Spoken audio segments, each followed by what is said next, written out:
what I'm planning to do is tell you a little bit based upon my experiences of doing space experiments, which included a lot of zero-G flights as part of the preparation for our space experimental programs. I'm not going to go into the science of it, but I'm fortunate enough to have my friend and colleague Heiko Hecht here, who will tell you about some complementary spatial orientation experiments. But rather, I want to go and just hit on some of the things that you should be aware of as an investigator on space experiments. And space experiments includes parabolic flight experiments. Not all of these tips will apply to each of you, and not in every flight, but I assure you that over the entire breadth of the experiments, you'll come across situations in which you said, oh yeah, that's what Larry warned us about. Okay, so this is a highlight. We circulated this paper, which I wrote back in 1994, called Making the Most of a Space Life Sciences Experiment, Some Practical Hints from Space Lab Experience. The Space Lab was an experimental program within the closed atmospheric capsule that was in the cargo bay of the space shuttle. First of all, what's different about space and parabolic flight? Lots of things, but primarily it's the alteration of gravity. Zero gravity is what we all think about, the free-floating part of the parabolic flight, but equally important to us in a practical way is the opportunity to see how something will work in either lunar gravity or Martian gravity. So in your planning, I urge you to go and take advantage of the opportunity to look at 1/6 G and 3/8 G.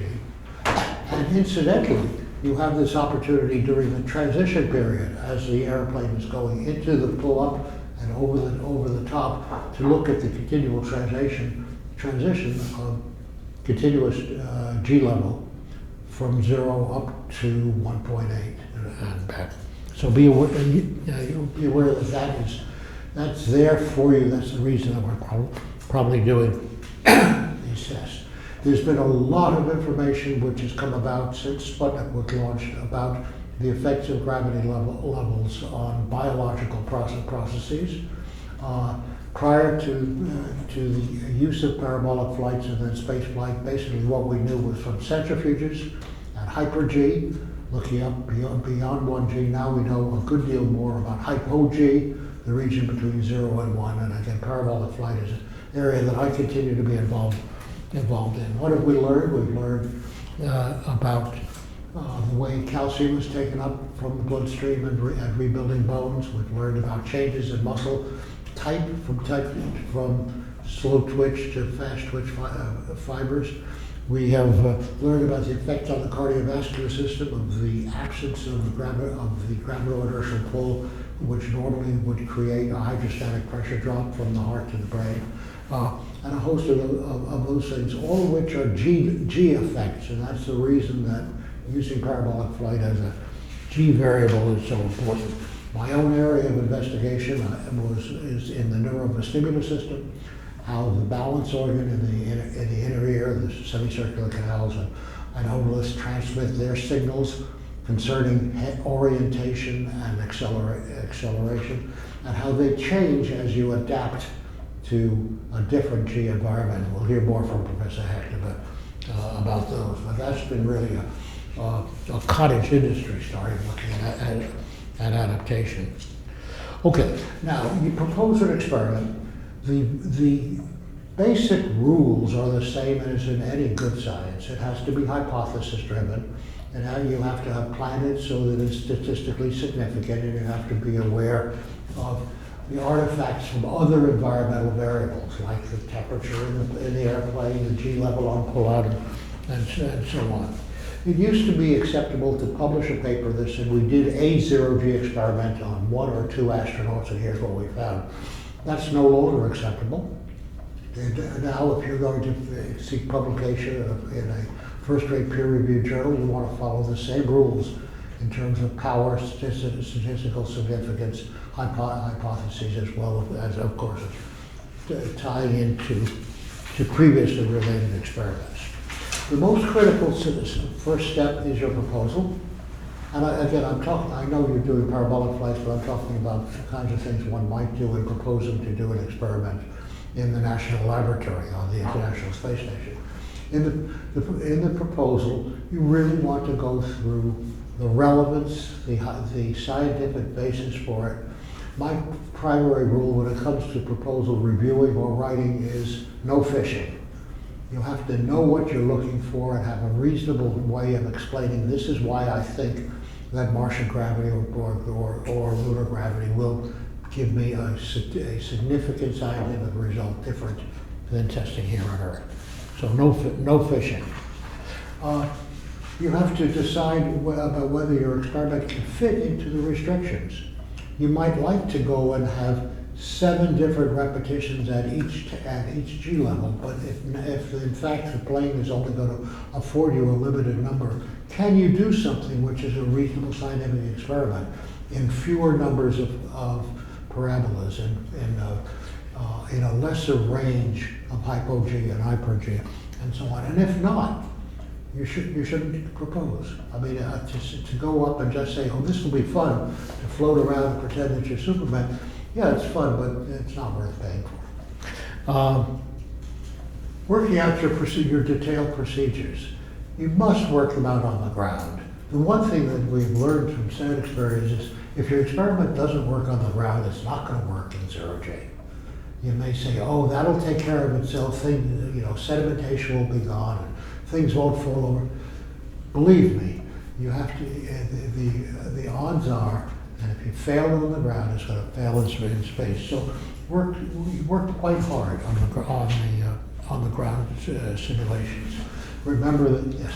Yeah, so if a lot of the experiments are dependent on the microgravity environment, how do you make sure that it works on the ground when you have gravity affecting? First step, do it upside down. I mean, you can't easily change the magnitude of the G vector, but you can change its orientation relative to it. That's the usual one. And there are simple things like fluid-gas interfaces, where you no longer will have bubbles rising to the top. See what the significance of that is in the experiment. Okay. Then look at the issues of the implementation of the experiment on board. If it involves a crew member, maybe one of your team is doing it, maybe you've trained somebody else to do it. Remember that it's different working here on a lab bench than it is working in a glove box in which your hands are inside gauntlets and you're removed from the device. Remember that it's different when you have the clock ticking and you only have 20 seconds to complete your experiment. That's a very different environment than the leisure we have here on the ground. And again, it won't work on the ground, it won't work in space. Next, think about your 1G control. You're typically comparing the parabolic flight G level to 1G. How are you going to do your 1G control experiments? Do you do them exactly as the space experiment is done, except on the ground? Do you put them on if you're doing it on orbit, do you take a centrifuge with you and you have your experimental variable repeated in the 1G centrifuge in space so that it's getting the same launch accelerations, the same atmosphere and so on? Those are really important choices. So what is your 1G? What is your 1G control? Getting to an administrative issue, but a really important one. You're dealing with a system. Now, I'll talk about NASA, but I understand from my friends who have flown on the European Space Agency parabolic flights, and in fact some of our students are doing that is similar. You're dealing with a large system, an administrative system that goes everywhere from the finances to the safety requirements, to the training requirements, to the travel. First of all, unless you're willing to put up with that, you shouldn't be in this business. If you're constantly fighting and saying, oh, damn it, you know what NASA is making me do, just go away and do something else. The system is there for good reason and also historical reasons, to make sure that the experiments are safe and increase the likelihood of success. Sometimes it will seem to you that it's needless red tape, that you've gone through too many iterations. And sometimes it is, but put up with it. Don't come in with an attitude that says, I'm going to fight it. Next thing you want to think of in terms of the system is your experiment is only one part of a mission, in your case, parabolic flights. If there are other experiments on board, and let's think in terms of orbital flight, if there are other experiments on board, learn what they are, get to meet the investigators of the other experiments. Not only is it interesting and educational, but it may very well turn out to save you or save them. If in fact you go into parabolic flight and you say, oh my God, I need some duct tape, and the guy next to you says, oh, I've got some spare here. Or if you need somebody who can tell you why you're having this computer problem and what to do about it, you are way ahead of the game. So try to avoid the traditional scientific division in which we tend to get ourselves into a little corner and do only our own little experiment. Documentation. You'll be asked to report on data requirements, on safety requirements. Don't fight them. You do have to do them. If you cannot go and do a successful experiment with less than a certain number of iterations, state that and state it clearly, and you'll either be told, okay, we'll give you a second flight or another opportunity, or they will say, we'll look for a chance to team with somebody else doing a similar experiment. And finally, never assume anything. Never assume that your experimental variables will be treated just the same way you would sitting down with a colleague here at MIT. You have to look over their shoulder and say, oh, how do I know that this water is really distilled the way I want it? How do I know that the oxygen levels have been monitored? You'll be somebody at NASA appointed to work with you, but remember, it's your experiment. It's not theirs, so don't assume that it'll be involved. The next, which applies really more to space experiments and to parabolic flight, is crew involvement. The crew, if they're a group of astronauts, are highly intelligent, highly motivated people. You can assume that in terms of their knowledge of your experiment, 0 to start with.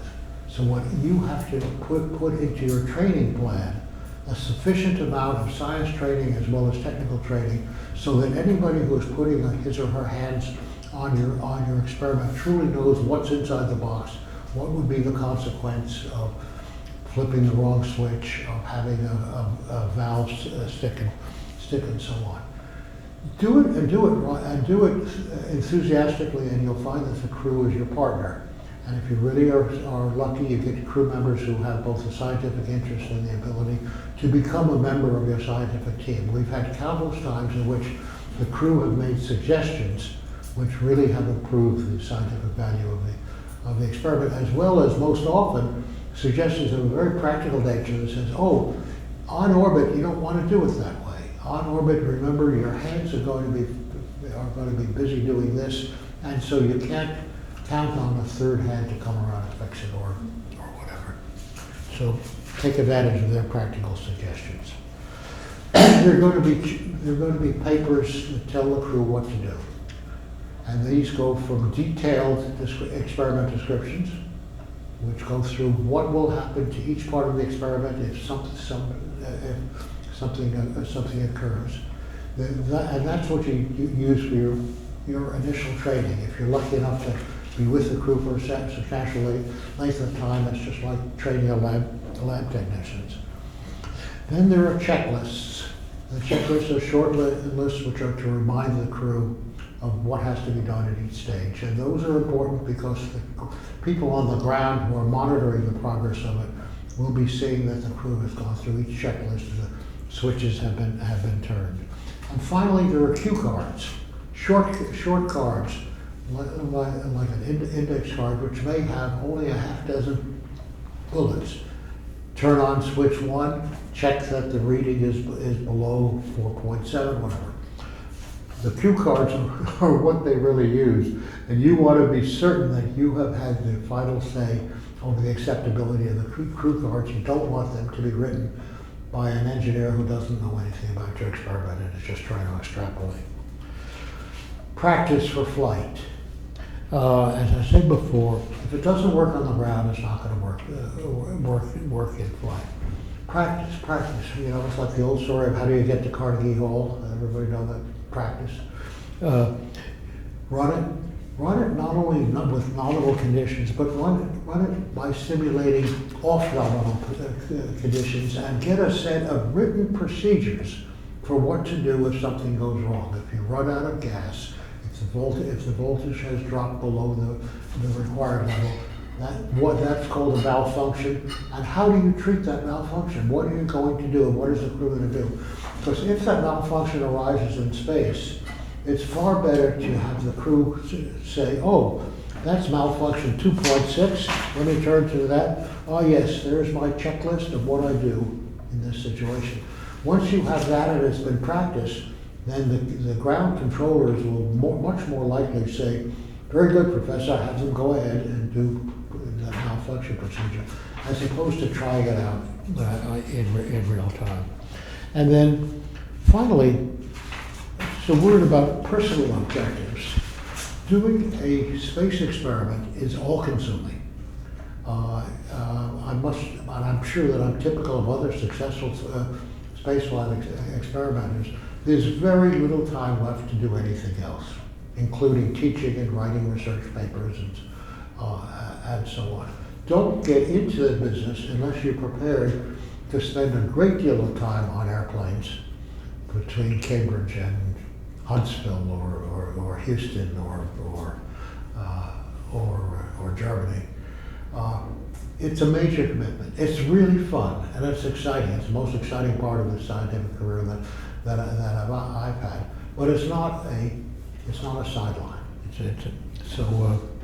And then at the same time be thinking about, well, what is my career going to do after this? To what extent am I able to take advantage, for example, of parabolic flight testing to go and develop a series of papers at a